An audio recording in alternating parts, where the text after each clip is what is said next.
Bom dia, meus amores. Tudo bem com vocês? Nós vamos começar nossa manhã mais cedo. De terça-feira, geralmente, a gente começa mais cedo, né? Vamos hoje fazer o capítulo 12 e vamos dos versículos 1 a 27. A parábola dos labradores, a parábola dos labradores maus. A minha voz ainda tá saindo, né? Isso porque eu vou dar aula esses próximos 15 dias, todos os dias, né? A questão do imposto, os saduceus e a ressurreição. Neste capítulo, Jesus conta a parábola dos labradores maus, revelando a resistência daqueles que haviam recebido a responsabilidade de cuidar da obra de Deus, mas se afastaram do verdadeiro propósito. Em seguida, é questionado sobre o pagamento de impostos e responde com sabedoria, ensinando sobre os valores, sobre os deveres terrenos e espirituais. Por fim, os saduceus levantam dúvidas sobre a ressurreição e Jesus reafirma o poder e a eternidade de Deus. Oremos. Pai amado, abre o nosso entendimento para compreender a Tua palavra, que possamos reconhecer a Tua autoridade, confiar em Tuas promessas e viver com os olhos voltados para aquilo que realmente importa. Em nome de Jesus, amém. Amém, meus amores? Vamos para a nossa leitura. Capítulo 12, versículo 1. A parábola dos labradores maus. Mateus 21, 33 a 46 e Lucas 29 a 19. Depois Jesus começou a falar-lhes por parábola. Um homem plantou uma vinha, pôs uma cerca em volta dela, construiu um lugar, edificou uma torre e arrendou a vinha a uns labradores. Depois ausentou-se do país. Isso também está em Isaías 5, 1 a 2. Versículo 2. No tempo da colheita, mandou um servo para que recebesse dos labradores a sua parte dos frutos da vinha. Versículo 3. Mas os labradores o agarraram, espancaram e o despacharam de mãos vazias. Versículo 4. De novo enviou-lhes outro servo, e eles bateram na cabeça dele e o insultaram.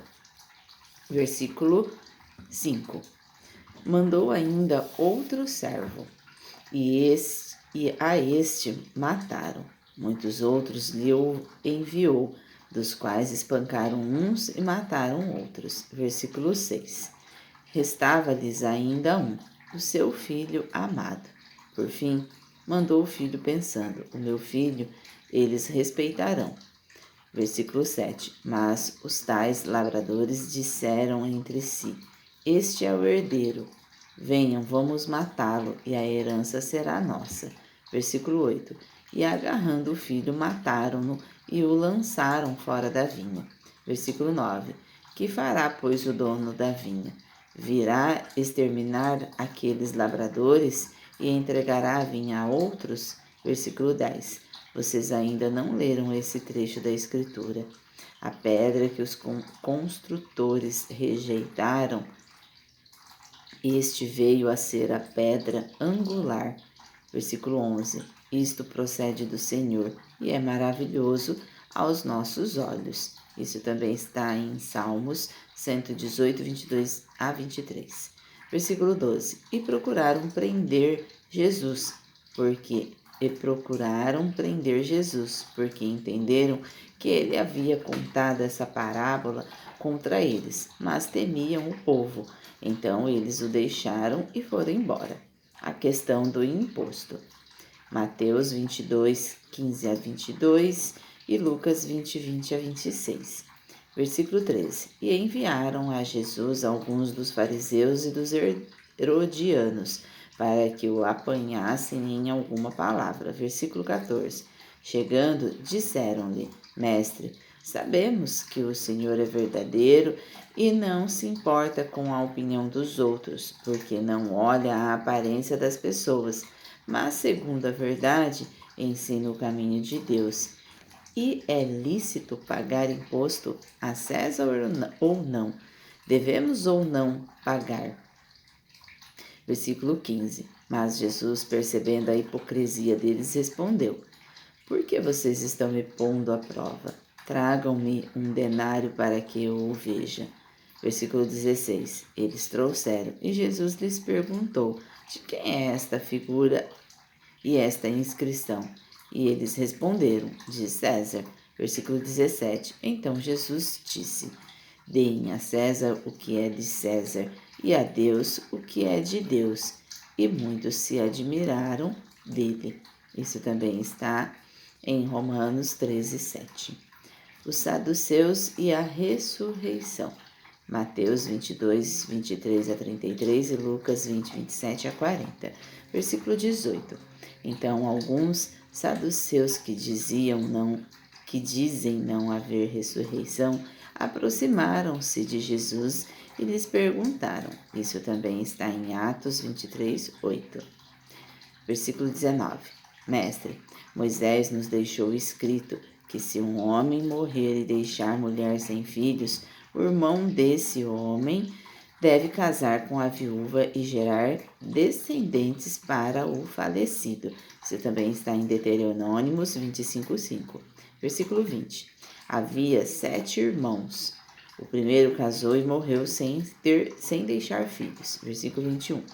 O segundo casou com a viúva e morreu, também sem deixar descendência. E o terceiro da mesma forma. Versículo 22. E assim, os 7 não deixaram descendentes. Por fim, depois de todos, morreu também a mulher. Versículo 23. Na ressurreição, quando eles ressuscitarem, de qual deles será a esposa? Porque os 7 se casaram com ela. Versículo 24. Jesus respondeu: Será que o erro de vocês não está no fato de não conhecerem as Escrituras nem o poder de Deus? Versículo 25. Pois quando ressuscitarem dentre os mortos, nem casarão, nem se darão em casamento, mas serão como os anjos no céu. Versículo 26. Quanto aos mortos, que eles de fato ressuscitam, vocês nunca leram no livro de Moisés, no trecho referente à sarça, como Deus lhe falou: Eu sou o Deus de Abraão, o Deus de Isaque e o Deus de Jacó.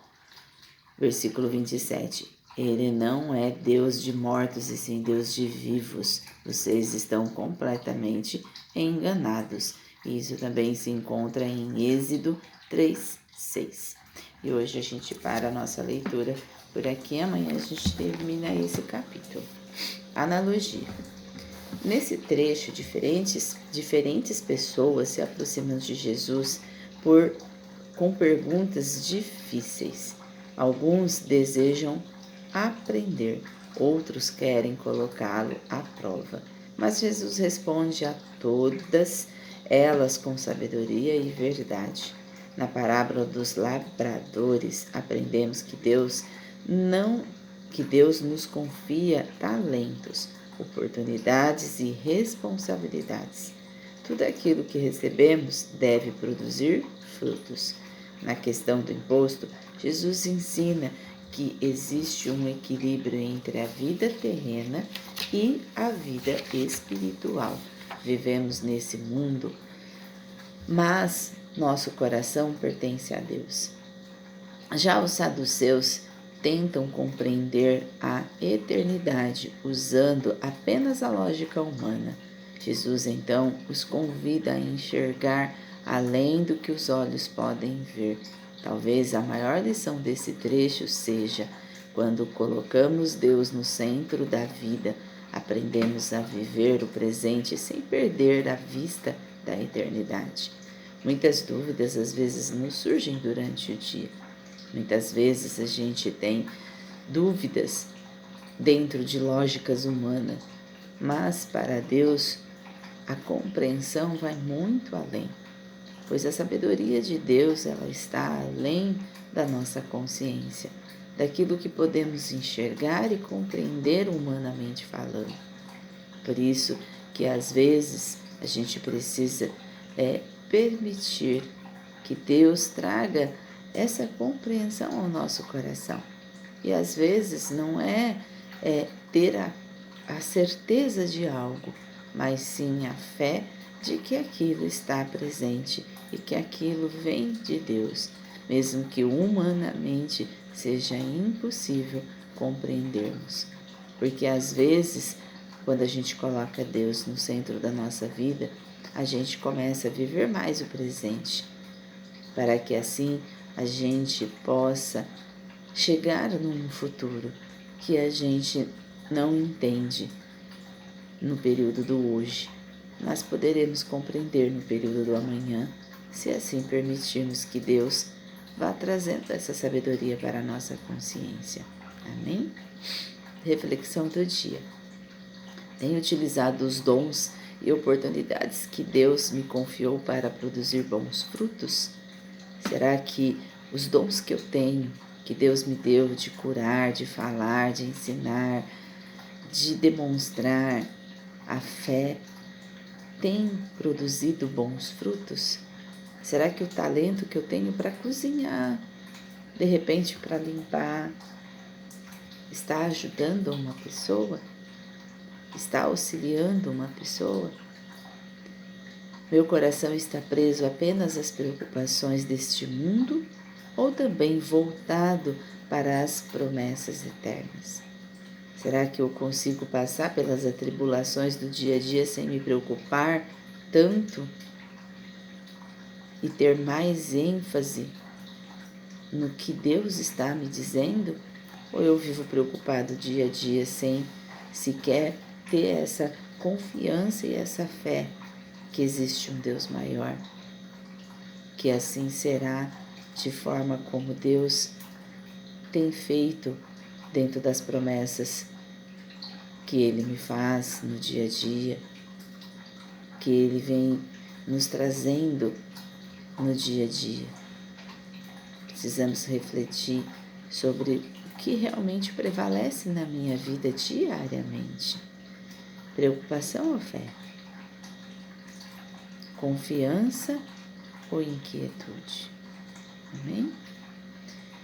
Desafio de Marcos de hoje. Reserve alguns minutos para agradecer a Deus por tudo aquilo que Ele colocou em suas mãos. Sua família, seus talentos, sua fé e suas oportunidades. Depois pergunte a si mesmo: o que tenho feito com aquilo que Deus me confiou? Às vezes são tantas coisas que a gente tem, né? A gente tem tantos talentos e cada momento da nossa vida a gente ajuda as pessoas de alguma forma, com os talentos que nós temos. E a gente vai afinando aquele talento e vai ajudando a cada dia mais. Cada momento, cada fase da nossa vida. Às vezes a gente ajuda até sem ter muita consciência, né? Tenho algumas pessoas, amigos antigos, né? E que falam: nossa, assim, quando você tinha 20 anos você me escreveu essa carta e você me falou essas palavras, eu tenho ela até hoje. Falei: nossa, 30 anos depois, e assim, eu não tinha noção nem do que eu fazia naquela época, mas Deus estava fazendo através de mim. Às vezes a nossa consciência vai amadurecendo e nós vamos tomando conta de que nós vamos vivenciando e Deus vai nos usando na palavra bondosa, vamos dizer assim, para fazer a sua obra, para ajudar uma pessoa, para fazer um bom prato, para ajudar uma empresa. Cada um de nós temos um talento. Qual é o seu? Agradeça por ele, agradeça pela sua família e utilize esse talento no seu dia a dia. Se é fé, continue trabalhando com a fé para a melhoria de sua saúde. E hoje a gente vai permitir que Deus nesse momento toque todas as pessoas que estão enfermas, todas as pessoas que precisam desse cuidado de Deus próximo de si. Então, nesse momento, feche os seus olhos, peça para Deus estar aí. Peça que os anjos do Senhor permeiem sobre você e faça assim tocar o vosso ser para que você tenha a cura necessária. Oremos. Senhor Deus. Gratidão, porque Tu és o Senhor do presente e da eternidade. Ajuda-me a viver com sabedoria, responsabilidade e fé, produzindo frutos que glorifiquem o Teu nome. Que eu jamais perca a vista e a esperança que existe em mim. Que todos os enfermos e todas as pessoas que nesse momento precisam do Seu toque e do Seu amor sejam tocados através dos anjos do Senhor e traga assim cura, harmonia e presença, para que assim possa sanar as dores e acalmar as tempestades internas. Que Jesus esteja com todas essas pessoas. Amém. Um ótimo dia, meus amores.